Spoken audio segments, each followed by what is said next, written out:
Let all doubts be laid to permanent rest. Donald Trump has become the commander-in-chief. Donald Trump is now presidential, and he is keeping us all safe from Iraq or Syria, whatever country that is. He also deployed Vice President Mike Pence to the demilitarized zone on the border between North Korea and South Korea.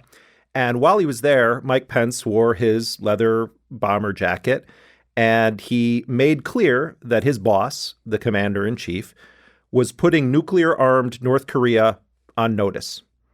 Kim Jong-un should look no further than Trump's cruise missile strike on the Syrian airfield and the dropping of the Moab, the mother of all bombs, in Nangarhar province in Afghanistan.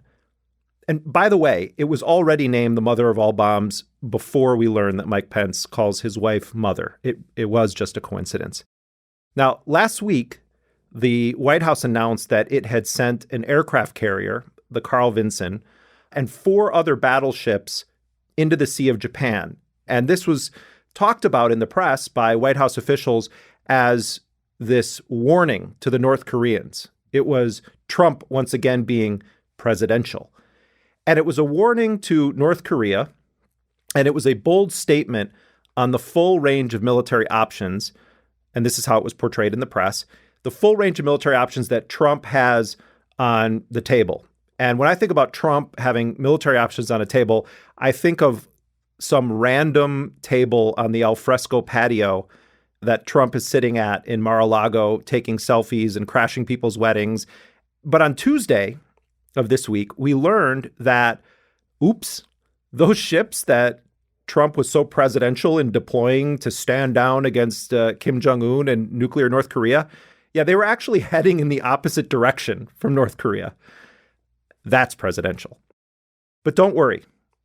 We have the very noble people at the CIA and within the U.S. military, the quiet professionals in the intelligence community that are protecting us from the dangers of Donald Trump, right? That's the narrative that we're told, particularly by liberal pundits, that there is this secret clique of people within the intelligence community, the CIA and others, that are really going to protect us from the true dangers of Donald Trump. Well, last Thursday, CIA Director Mike Pompeo delivered his first major public address.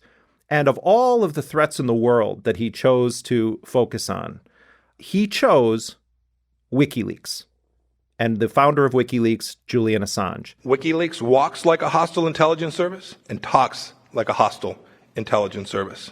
It has encouraged its followers to find jobs at the CIA in order to obtain intelligence. It's time to call out Wikileaks for what it really is: a non-state hostile intelligence service often abetted by state actors like Russia.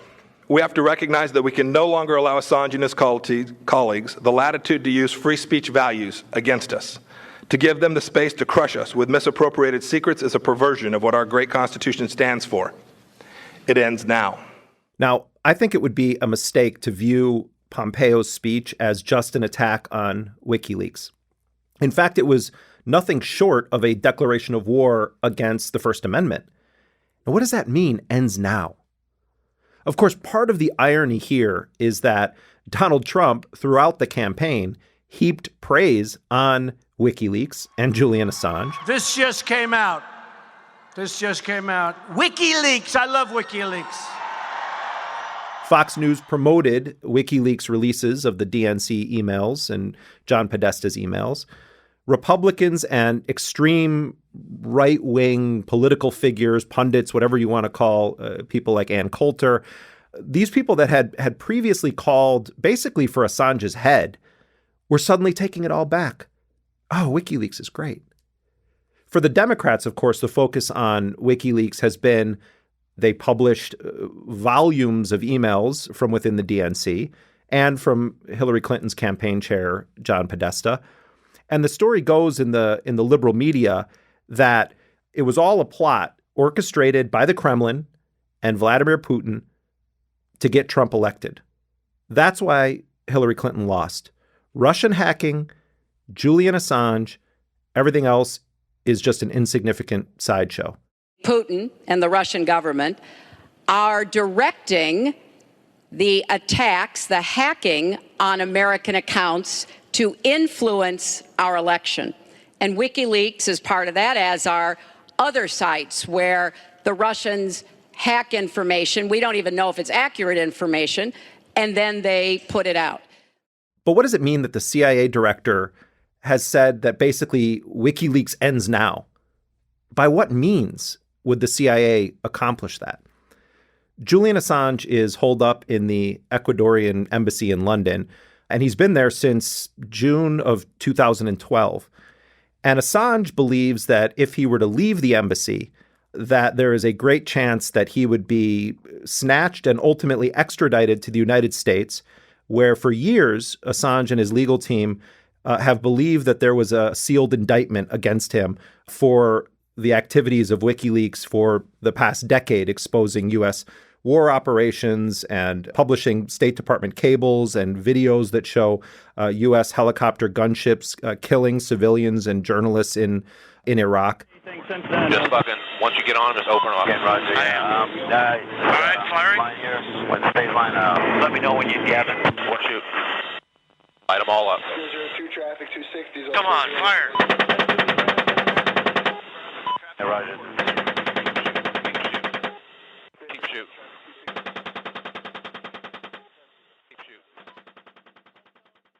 Julian Assange and WikiLeaks, they're talked about pretty much every day in the U.S. media now. They're the focus of parts of congressional testimony and inquiries and also conspiracy theories about who really is Julian Assange working for. Well, at Intercepted, we believe that it's important to hear from the man himself in his own words. And so Julian Assange joins us now from the Ecuadorian embassy in London. Julian, welcome to Intercepted. G'day, Jeremy. What is your response to the dominant narrative in the U.S. corporate media that you were the recipient of leaks that were either overtly or covertly provided to you by the Russians in an effort to defeat Hillary Clinton and ensure that Donald Trump was elected? Well, it's interesting. If you read the wording carefully, that's not the dominant narrative. That's never said in anything that's fact-checked, because James Clapper, the former head of the DNI, James Comey, have both said under oath, and Barack Obama in the last, his very last press conference actually, that WikiLeaks is no different to the rest of the US media. There's no allegation, even from US intelligence, even from Democratic-aligned members of the intelligence services, that WikiLeaks dealt with the Russians, conspired with the Russians, et cetera, et cetera. The allegation is from them, which we don't accept, is that we received material that was given to us indirectly and that they don't have an understanding of how we got our material, the timing, et cetera. That's said in Congress under oath. So if we compare WikiLeaks with the rest of the US media, who else published material allegedly leaked or hacked from the Democratic Party? The Hill did, the Smoking Gun did, New York Times, Politico, drawing on both our publications and alleged publications from Guccifer 2 or this website, DC Leaks. But in the case of Guccifer 2, the allegation by US intelligence is that he was a member of the Russian intelligence services, so GRU, and the same with DC Leaks. And various US media organizations dealt directly with DC Leaks and Guccifer 2. But the allegation in relation to us is that, which once again we don't agree with, but that Russian hackers of some kind gave information to various state parties or approved of by the state, and eventually it came to us. So there's an acceptance by the officials in the US Obama administration that WikiLeaks was not engaging directly with the Russian government at all, but other US media organizations were directly engaging with the Russian government.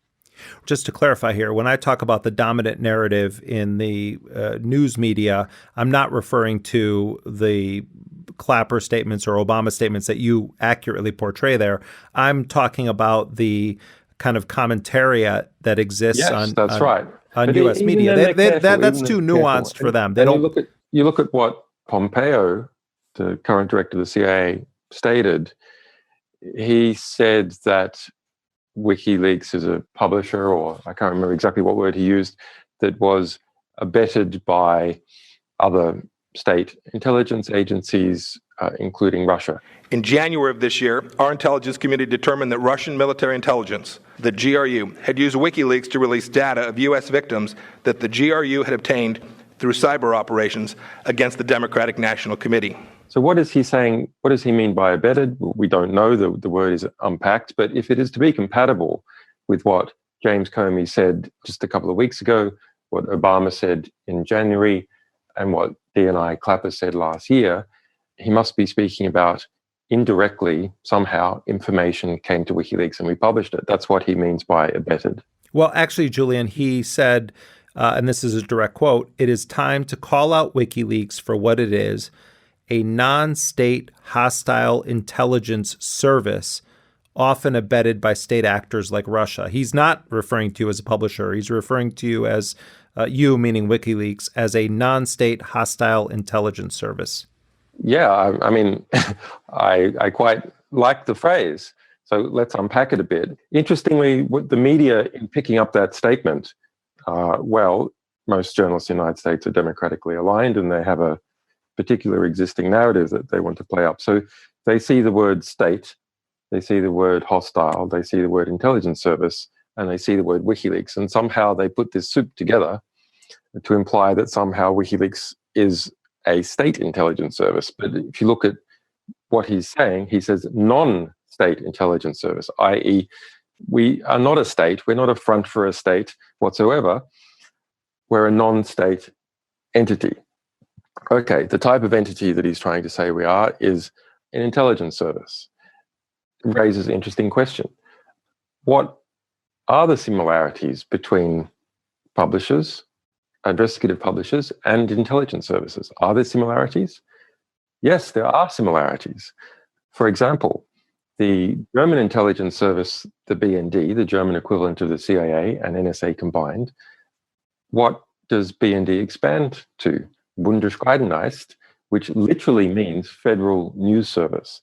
The CIA itself, early on in the Obama administration, changed its policy of how it would write its internal reports to say that they should take on the inverted pyramid style. They should adopt the style used by news articles internally in making their reports.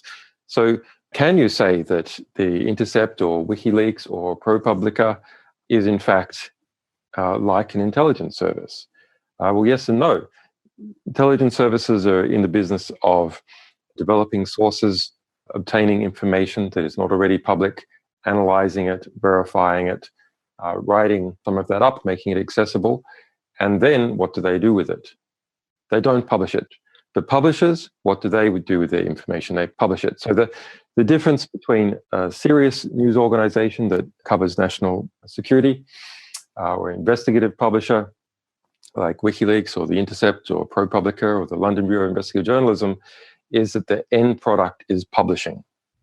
Right. You know, of course, we all watched with some curiosity as Pompeo used a line from an Intercept article to attack you. And I wanted to give you a chance. I never liked that article. But I want to give you a chance to, this was, of course, was an article by Sam Biddle, and I wanted to give you a chance to respond to that. I can't remember the name at the time, but I do remember reading the article at the time and thinking that was inaccurate and unhelpful in the present climate. So what he said is, The Intercept, which has in the past gleefully reported unauthorized disclosures, accused WikiLeaks in late March of, quote, stretching the facts in its comments about the CIA. In the same article, The Intercept added that the documents, quote, were not worth the concern WikiLeaks generated by its public comments. This was referring to the Vault 7 releases that you published. I think that was about Signal. We had in this incredible scoop that we're in the business of publishing right now, which is in fact the reason why Pompeo is launching this attack is because he understands we're in this series exposing all sorts of illegal actions by the CIA. So he's trying to get ahead of the publicity curve and create a preemptive defense. So one of the, I thought, important revelations from our initial Vault 7 publication was that the CIA had spent enormous resources on developing endpoint attacks. That is, to attack your smartphone directly, Apple or Android smartphones, and thereby simply bypass Signal and all these other encryption technologies, Telegram, WhatsApp, etc., that have become popular in the last few years. There has been a kind of app cult which has developed amongst a certain journalistic and security class, which emanates out of San Francisco, where Signal might still be developed. And that app supremacy class sort of pushes forward that you just install this app and all your problems will be solved. We thought it was very important to show that no, that's not true. The encryption itself is quite good in most of those programs as far as can be determined. But if you can hack the endpoints, the encryption doesn't matter. They're still important for preventing or making the expensive bulk surveillance harder. But if you are a person of interest and they get your phone number, they can hack your endpoint. Right. And the fact is that 2 years ago, a report I did described how the NSA and GCHQ had in fact broken into, both physically and digitally, broken into the largest manufacturer of SIM cards in the world, Yes. Gemalto, which is a Dutch-French firm. And part of the point of that was if we have the keys to every lock on every phone, it doesn't matter what their encryption level is because we can access the data. And I think that the same is true, of course, with Signal, WhatsApp, or any other, or your computer. If they own your computer, no level of encryption is going to protect That's you right. if they already have you keylogged. So on that level, they have the information before it's encrypted, and they get it after it's decrypted on the other end. Right, but you have to admit that the way that it was reported, I'm not saying you projected it this way, the way it was reported was, oh my God, there are these flaws in Signal. And in a bigger picture, you can say, yes, there are, this is an inherent flaw of every app. But are you concerned? I mean, It's not a flaw in Signal. It's not a flaw in Signal. It is a flaw in the marketing of Signal and the marketing of these apps. At this kind of, as I said, this cultish app supremacy that doesn't want to talk about, yes, these are important. They make it much harder to conduct mass surveillance. But on the other hand, if you're a person of interest, there's plenty of ways to actually get in behind the encryption by hacking your phone. If the marketing had been done accurately, it wouldn't have been a news story. It would have already been known. Because amongst technical people, of course, this already was known. Of course, if they hack your phone, these encryption tools are worthless.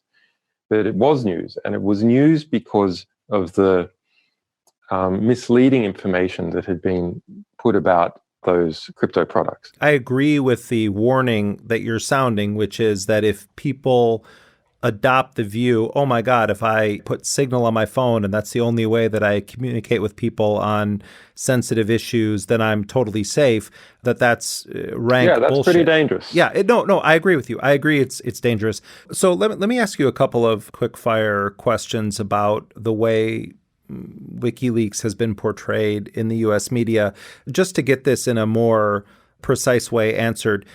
Was WikiLeaks in possession of any RNC emails that it did not publish? No.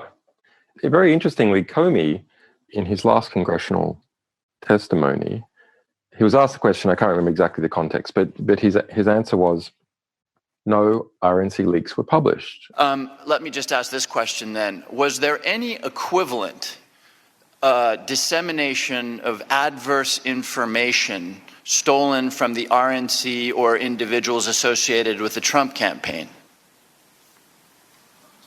No. Thank you. And that's false. I find it quite strange that we didn't publish any because we didn't have any. But I find it quite strange that James Comey, under oath, would say something that is provably untrue and is an obviously relevant matter, which he should know about. I mean, this DC Leaks outfit did publish a range of RNC emails. They weren't picked up because it's a kind of stupid website it's very hard to read, had no credibility, didn't promote the material well. But that was published during August 2016. Would you have published in the same manner RNC emails in the race between Hillary and Trump? Of course. When does WikiLeaks get a great scoop and not publish it? No. I know. I'm asking because I'm responding to some of the idiocy in the U.S. press. Yeah. I mean, it's to some degree WikiLeaks we're a hostage to fortune, because we do specialize on encouraging whistleblowers and other sources to step forward and then analyzing what we get from them. And we specialize on really big scoops. You can't go, oh, look, we have this massive scoop about corruption in the DNC. Now we need to balance this with a massive scoop about corruption in the RNC. These things come along once every few years. And you can't go, oh, now we're going to balance. Like, put it another way, did any other media organization publish a massive leak about what was in the RNC? The combined forces of the US media, which apart from Fox was pretty solidly in the Hillary camp, and the European media, which was much the same, were not able to find any massive scoop on Donald Trump apart from the sex tape. The New York Times got hold of one small tax extract for 1 year, which is not a massive scoop. And none of the other years and none of the other papers, we ask for those, we encourage people to step forward. So I think part of what is going on is it's kind of flattering that there's a view that WikiLeaks is omnipotent in its ability to get hold of massive scoops whenever it wants. That's nice. It's good for the institution's reputation. But it's not true. Massive scoops are hard to come by. They're hard to come by, and they come at their own time. Not when you think, oh, we need to engage in a bit of balancing operation. So, people stop falsely saying that we're Republican aligned.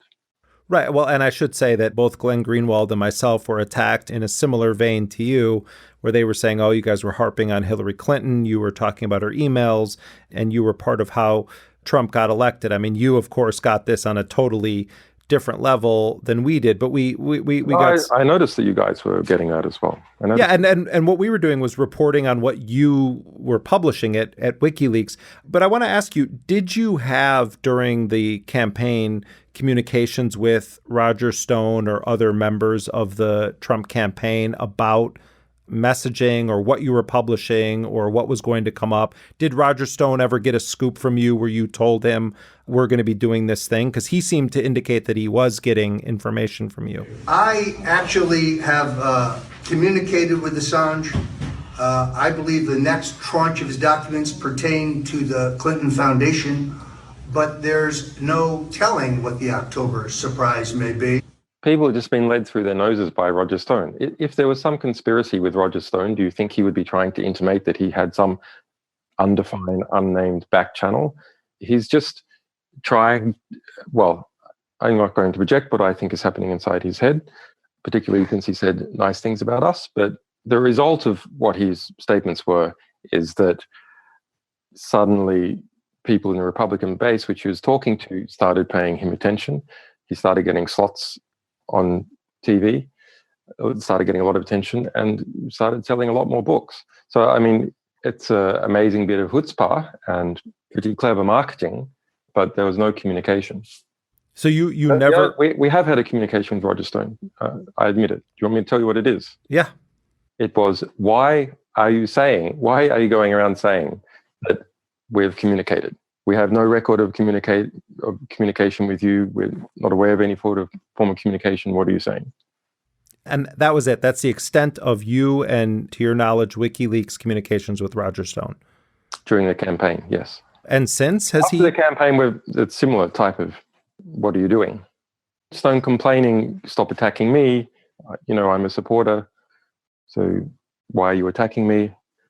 Do you know how you got the DNC emails? That treads on sourcing. I know. I'm trying to ask in a way, Julian, that respects. I put the response another way. For each publication, we develop an understanding of the publication and its context to the point where we are confident in its veracity. Okay, I respect that, but I think you, being a publisher and being in this game for a long time, understand why people would want to understand your perspective on this question.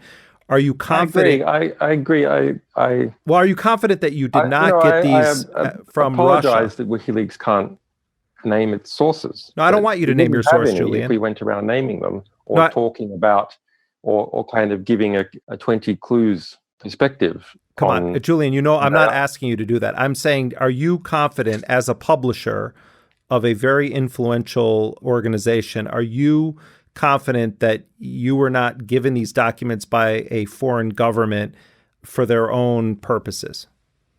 I am confident in what we have already stated, that our source is not part of a government.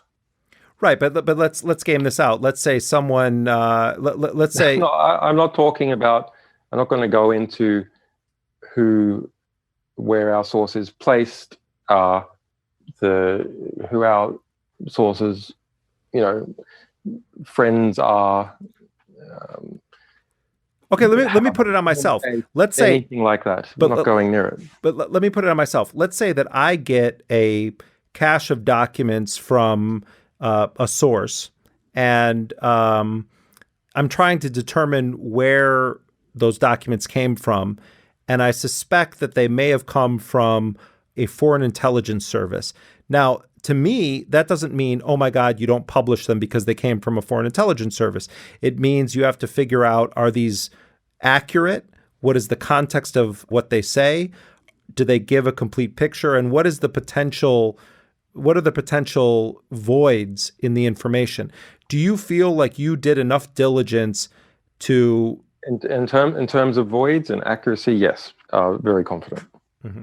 And on a philosophical level, Julian, because I know you actually have a firm grasp of philosophy. On a philosophical level, if the documents were received from a foreign government and you had verified the accuracy of them, the context of them, and that there wasn't some big missing piece, do you believe that those still should be published? Well, not only do I believe that they should still be published, that's the recently stated position of Dean Blanket, the editor of the New York Times. It's not. I don't think there's much argument. But I think that truth trumps strategy and everything else every day. And if a powerful figure writes emails that are newsworthy, you just got to publish them. I mean, look, Edward Snowden stole documents. We, The Guardian, The Washington Post, and others reported them. I think they provoked one of the most compelling arguments about national security we've had in a generation. Let's kind of flip the situation. Just imagine if WikiLeaks had obtained information that it knew was true about the Democratic Party and corruption in the primary process, and it decided that it was not going to publish that information but suppress it. It would be completely unconscionable. It was something you go, but could we actually do it? Could we suppress information? WikiLeaks can't keep coherency amongst its staff. It can't have a committed, dedicated staff, which you need to survive in this kind of serious conflict with intelligence agencies. It couldn't have that esprit de corps if we went around suppressing information that we knew to be true, that lots of people were interested in order to favor one particular candidate in an election. No, Julian Assange and his kind are not the slightest bit interested in improving civil liberties or enhancing personal freedom. They have pretended America's First Amendment freedoms shield them from justice. They may have believed that, but they are wrong. Assange is a narcissist who has created nothing of value. He relies on the dirty work of others to make himself famous. He's a fraud, a coward hiding behind a screen. And in Kansas, we know something about wizards hiding behind screens.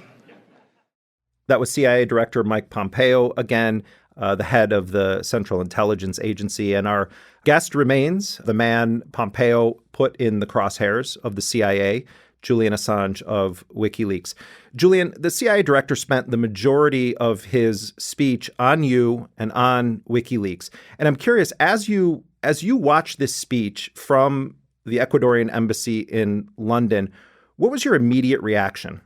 Well, initially we thought it was quite a weak speech in that it put the CIA in a position where they looked like they were frightened and worried that we were the better intelligence service because they decided to put us into that competitive context. I think the director of the CIA should have gravitas so that you feel that he's a sober person, a very considered person who is able to look closely at the information that he and his teams are assembling and ensure that it is accurate and not politicized. And as his first speech, Pompeo was not demonstrating that to CIA staff or to the intelligence partners of the CIA or to the media or anyone else who has to go, well, is what the CIA saying about Syria, is that true or not? Can I be confident that Pompeo is a measured man with gravitas, insight, who wouldn't lie to me? And when he descended into pompous kind of name-calling, that's not what intelligence reporting should be about. First, the days like today, where we call out those who grant a platform to these leakers and so-called transparency activists. We know the danger that Assange and his not-so-merry band of brothers pose to democracies around the world. Ignorance or misplaced idealism is no longer an acceptable excuse for lionizing these demons. Look, Pompeo said explicitly that he was going to redefine the legal parameters of the First Amendment to define publishers like WikiLeaks in such a manner that the First Amendment would not apply to them. What the hell is going on? This is the head of the largest intelligence service in the world, the intelligence service of the United States. He doesn't get to make proclamations on interpretation of the law. That's a responsibility for the courts, it's a responsibility for Congress, and perhaps it's a responsibility for the Attorney General. It's way out of line to usurp the roles of those entities that are formally engaged in defining the interpretations of the First Amendment for frankly, any other group to pronounce themselves. But for the head of the CIA to pronounce what the boundaries are of reporting and not reporting is a very disturbing precedent. Right. And of course, Donald Trump has referred to himself as a media organization because of his social media following. So I'd be curious to know what Director Pompeo thinks about that. But I wanted to ask you. First Amendment, he was saying Julian Assange has no First Amendment rights. Right. This is not how the First Amendment works. It's just legally wrong. The First Amendment is not a positive definition of rights. It's a negative definition. It limits what the federal government does. It doesn't say the federal government must give individuals rights and enforce that. It limits what the federal government can do to take away a certain climate of open debate in the United States. So the First Amendment prevents Congress and the executive from engaging in actions themselves, which would limit not only the ability of people to speak and to publish freely, but would also limit the ability of people to read and understand information, because it is that climate of public debate which creates a check on a centralized governmental structure from becoming authoritarian. It's a right from that perspective for all the people, not just the publisher. What was it like for you when Donald Trump would mention you publicly or mention WikiLeaks publicly or tweet, even though he somehow never could seem to spell WikiLeaks correctly, but he did tweet about WikiLeaks He did frequently? correct it once. He did make a correction once. Oh, good. Okay, well, at least he corrected that. By the way, did you see another one? Another one came in today. This WikiLeaks is like a treasure trove. I mean, just on a personal level, Julian, like what was it like to see Trump citing WikiLeaks during the course of his campaign in the way that he did? Well, I mean, whenever a high-profile person cites our material, especially when a big audience is watching, we think, great, more people are going to read it. From that perspective, we thought, oh, this is great. Donald Trump is marketing our material. People go and read it. Yeah, but he got you some really reprehensible fans. I mean, come on, Sean Hannity comes over and sits down. I mean, Sean Hannity is an amoral charlatan. I'm not a groupist. No, I know you're not, but give me a break. I mean, Sean Hannity he's a carnival barker for extreme right-wing causes in the United States, and he jumped onto the WikiLeaks bandwagon for his own partisan, narrow political purposes. He's no friend of WikiLeaks or free information. Yeah, and probably Sarah Palin did as well. But did Sarah Palin say the right thing? Did she do the right thing? Sarah Palin said I should be hunted down like the Taliban. We published her emails in 2008, and she subsequently came out and apologized and said that people should watch the Snowden film. So this is very interesting.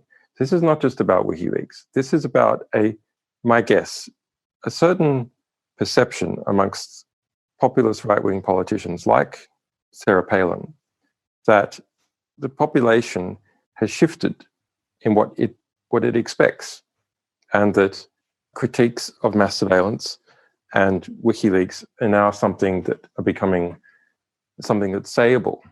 And of course, yes, on the narrow basis, something that we publish which damages the reputation of Debbie Wasserman Schultz, the head of the DNC, or something like that. Of course, that's just party political. But I wouldn't underestimate that there is an important transition in this populist right sphere. And you can talk about how it's been instrumentalized and so on. But there's I think, a very important transition where a number of the grassroots on the populist right are saying wars of intervention are bad. The CIA is problematic. That's an extraordinary education that has occurred in that lot. Right, but I don't think it comes about just because of Donald Trump, but the election campaign certainly brought it out to a greater degree, and Trump and his team tried to harmonize with parts of it. But Julian, look at it from the other side, which I've experienced in my time as a reporter. George W. Bush and Dick Cheney are in power. Liberals love me. Oh, I'm writing about Blackwater. Oh, I'm writing about Iraq, etc. Then Obama comes into power and shoots the popularity ratings of drone strikes off the charts. MSNBC, I'm basically persona non grata. And a lot of it was about their own partisan leanings. I mean, I felt dirty as fuck the other day when Ann Coulter followed me on Twitter and is retweeting me positively. Well, she said I should be prosecuted. She went on Bill O'Reilly in 2010 and said I should be prosecuted. Yeah, now she probably wants to come visit you and bring you flowers. And then she said some good things. I think you have to. But Julian, come on, you and I have both been around. Wait, no, I want to stop you on this. I just want to ask you. The big mainstream media outfits are evil. Yeah, but Julian, you seem to be the massive media holdings. They're just serious power players. I mean, that I can burn. There's no genuine human moral values that are being pushed by these guys. But you have to instrumentalize them, just like you've got to put Shell in your car. People who want to get the truth out, they have to instrumentalize these big networks. There's an extent to which I get the logic there. I do think, though, and I'm not necessarily saying this is the conclusion I draw from what you're saying, but I do think that I'm not certain that you've brought Sean Hannity along to some realization that what the NSA has been doing represents a fundamental violation of our rights. I think that these guys are in the moment saying, enemy of my enemy is my friend. And I do think, I mean, you certainly are a shrewd enough person to understand that these guys aren't your friends. They aren't in sync. I think that's largely right. But is it great that a network like Fox might actually pick up true material? No, yes, it's surreal, Julian, but it exists at a moment in time. Sometimes, but for WikiLeaks to be able to present true material to a wide audience, I think that's a good thing. Okay, I agree with you 100% there, and I find it surreal and amazing, and I'll take it any way I can get it, and I give you total credit for somehow figuring out a way to get Sean Hannity to come to London into the embassy that you've been basically imprisoned in for years. And publicly apologize, etc. He has taken some heat for that, by the way. In my view, I guess Trump is an interesting figure psychologically, but Sean Hannity is more normal. Yes, of course, there's groupism operating and probably opportunism as well. But, I don't think you can cast these people as devils at all. These are people with a range of noble and ignoble character traits. They're human beings. And they have a worldview, and it really is a worldview. They exist within a particular information sphere, which I find fairly confining and self-referential, and it believes some weird things. But I think that's a product of the information that they receive, their upbringing, the networks who are keeping in a particular bubble. And I don't think it's because, with some exceptions, that they are intrinsically bad human beings. I'm not saying they're intrinsically bad human beings. I do believe, first of all, the way that Trump referenced you on the campaign trail, he should have given you immunity and exonerated you of any potential future prosecution, given what he should have done that anyway. We didn't need to, because Obama should have done that. It's those are the rules of the DOJ introduced in 2005, and if they follow those rules, if they follow the First Amendment, they shouldn't be pursuing a prosecution. Right. But I agree with that logic. But what I was saying is, if I was more making a direct statement, which is that if Trump truly believes that what you've done is a public service, which Obama, he flirted with a version of that about parts of what Snowden did.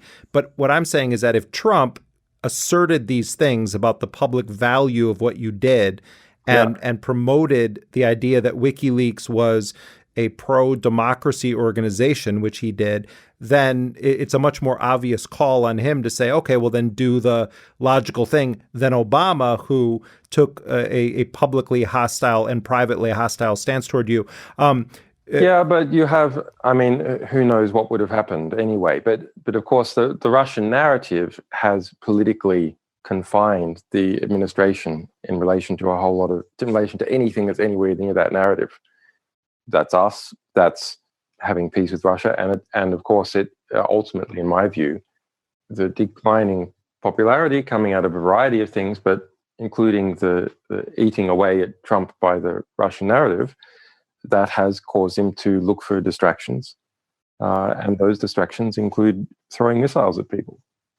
Yeah, and it's he now is in the mode where I think he realizes how good it is to embrace the idea. It makes him drunk with power. The cable networks across the board, including CNN, CBS, ABC, were in love with his missile strike on Syria, and he's seen that and understood it. Early on, it seems to me that he was making a mistake with how he was setting up the cabinet. And I remarked on it at the time that it was becoming very general heavy, and that could lead to serious problems. I see my generals are going to keep us so safe. They're going to have a lot of problems the other side. They're going to look at a couple of them. These are central casting. If I'm doing a movie, I pick you, General. There was a reason it was becoming very general heavy. Well, my interpretation is that the democratically aligned media's constant assault on him, which also correlated with an assault on him by the Central Intelligence Agency, lesser degree to FBI, resulted in him going, well, I have to have some people that they're not going to criticize and who are part of the core power element of the state. You can't have a presidency or a cabinet which doesn't have loyal hard power. So what are the hard power elements? It's the military and the police, possibly the judiciary insofar as they couple to the police. And so he didn't have the police, definitely didn't have the judiciary. There's one more. It's soft power, but it can translate to hard power, which is the general support of the population.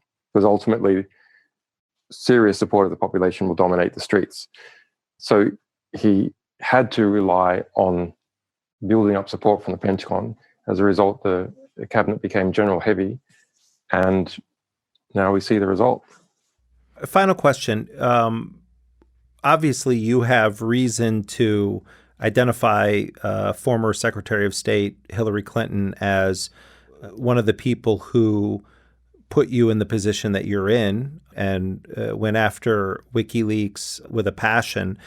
Was there any part of you during the publication of the DNC emails or the political campaign, was part of this a vendetta or part of the war between what was Hillary Clinton's State Department and WikiLeaks? Is there any truth to the idea that you wanted Hillary Clinton to fail to win the presidency? Well, that's kind of the psychobabble explanation. That's why I'm asking you for it. I'm asking you because that's what people say. If a man does something and it's substantive, then it must be because he has a problem. No, it's a question that I'm asking you. That's kind of East Coast psychobabble. No. Explanation for why things occur. Okay, maybe that's true, Julian, but I'm asking you because you're in your own prison of sorts because you can't leave that embassy. The American people are in the prison of their own cable news vacuum, and that is a big part of the narrative. So I'm trying to give you an opportunity to respond to what people are basically told all the time about you on television here.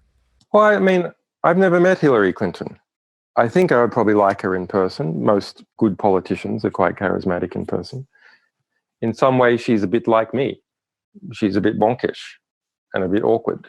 So maybe we get along. But I look at it through two lenses. Number one, the lens of WikiLeaks, the publisher, and me as the editor of WikiLeaks. Hillary Clinton's an interesting person because she was anointed to take the formal executive power of the United States. She had also been Secretary of State. And we had become domain specialists in a variety of ways. Did we pursue collecting documents about Hillary Clinton because of some kind of vendetta, or because we perceived that was where the center of power was heading in the United States, and a lot of people were very interested in where the center of power was heading? It's not that we thought, well, look, Hillary Clinton, she was involved in putting Chelsea Manning in prison. No, that's not the case. We thought Hillary Clinton was going to win. We thought our publications were actually going to create a very infuriated Hillary Clinton on the other end that we would have to deal with. So it's a kind of, far from that publishing cycle being one of self-interest, it was one of, as far as we saw, one of self-sacrifice, because we were infuriating what everyone perceived would be the next executive. If we had wanted to kind of do things for me, we would have praised Hillary Clinton and published stuff about her opponent, because everyone was predicting Hillary Clinton would win, including me. Mm-hmm.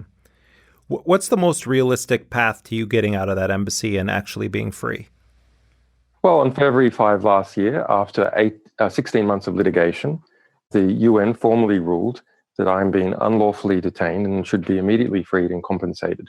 The UK appealed, and we won the appeal in November. So there's now two rulings at the United Nations level saying that I'm being unlawfully detained in violation of international treaties, which the UK is a party to, and I should be immediately released and compensated. So I think, it's entirely political, how much political pressure the United Kingdom and Sweden and Australia perceive that the US security state is placing on them to conduct things in a certain way, and then their own prestige in the situation. So how can they get out of the situation and still keep face? And how can they get out of the situation and not offend the US security sector? Of course, our publications in relation to the CIA make the equation a lot harder because there'll be a perception that they're likely to offend. I will note the director, Mike Pompeo, the CIA director, the day before he gave that speech on Thursday evening before Easter Friday, he was in London. I don't know what he was doing in London, but he was in London. And there's a statement in his speech, which is, you can look at that speech as it's mostly kind of hot air, but there are a couple of important positional revelations. They are his attempts to redefine who is a journalist, who is not, who is a publisher, who is not. There's a disclosure about the existing case against us, where Pompeo has stated that WikiLeaks instructed Chelsea Manning to go after certain information. That's an interesting revelation. And then there is his statement that this, i.e. WikiLeaks and its publications, end now. So how does he propose to conduct this ending? He didn't say, but the CIA is only in the business of collecting information, kidnapping people, and assassinating people. So it's quite a menacing statement that he does need to clarify. It's also something that's false. We did our next CIA publication next day, together with our partners Liberation Mediapart in France and La Repubblica in Italy. So I like to joke that CIA Director Pompeo, in his maiden speech, made his first prediction as America's chief intelligence officer, and it was that WikiLeaks publications would be no more after that speech, and he was proven wrong next day. So I think what he was saying, what was ending now, was his reputation. I do hope that we see you as a free man out in the world with the ability to publish. Thanks, Jeremy. Take care. All right. Thanks a lot, Julian. I really appreciate it. Bye-bye. Julian Assange is the founder of WikiLeaks.